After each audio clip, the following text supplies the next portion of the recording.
Was anybody here during the earthquake, 1994, the really big one? Yeah. You guys were, okay.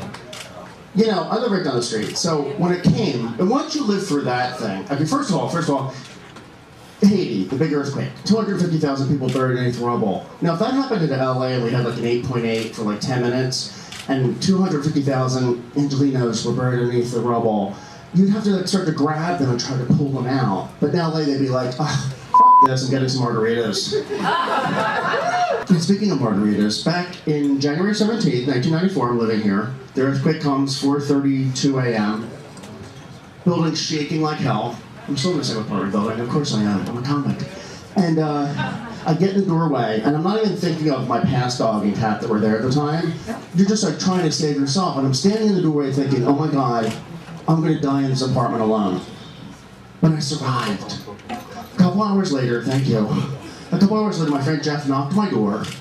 And he goes, you okay? I go, yeah, I'm fine. He goes, well, then come on with me. I said, where are we going? So we end up going to Merck's Tex-Mex, and all the gays are having margaritas. We're having the time of our life.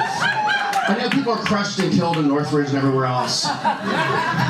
So we're getting fucking blitzed, okay? Nothing happened in West Hollywood, okay? And then we meet this older gentleman, who's probably my age now, okay?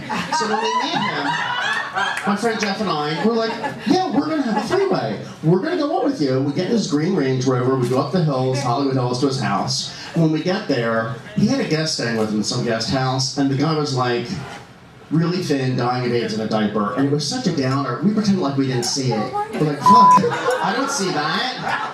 I'm going for my three-way. It was just a big earthquake. So we have the three-way. And it was good. I've only had like a handful, this many, 3 days in my whole life. When I was 20, living in New York, I just moved there. I was very, very, very raw and innocent in a good way. And I met this guy while I was working at a clothing store, and I don't know, his ex-wife was a nun or something. I don't know, people talk to me too much. So I see him later that night in a bar, and his younger boyfriend's really cute. And I decide, okay, you know what, I'm living in New York City, I'm 20 years old, I can handle this. This will be my first three-way. It's New York City, you're supposed to experience this, okay? So get in their car, and I don't remember the car trip, okay. So we get to Brooklyn, which is supposed to be sort of like New York, but it isn't, but it is, okay. And, you know, I had a change of heart. But you can't have that, no.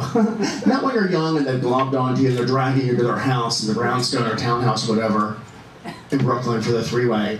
So they're like going at it. It was really dark. They were going at it. I knew one was doing something to another one, okay? And I start crying. I was like the buzzkill to that three-way. The cooler, as you may. I mean, in that earthquake here, 1994, the only thing that happened in my apartment was like a book fell off the shelf, and then we had a three-way. Upon our nerves. Detroit.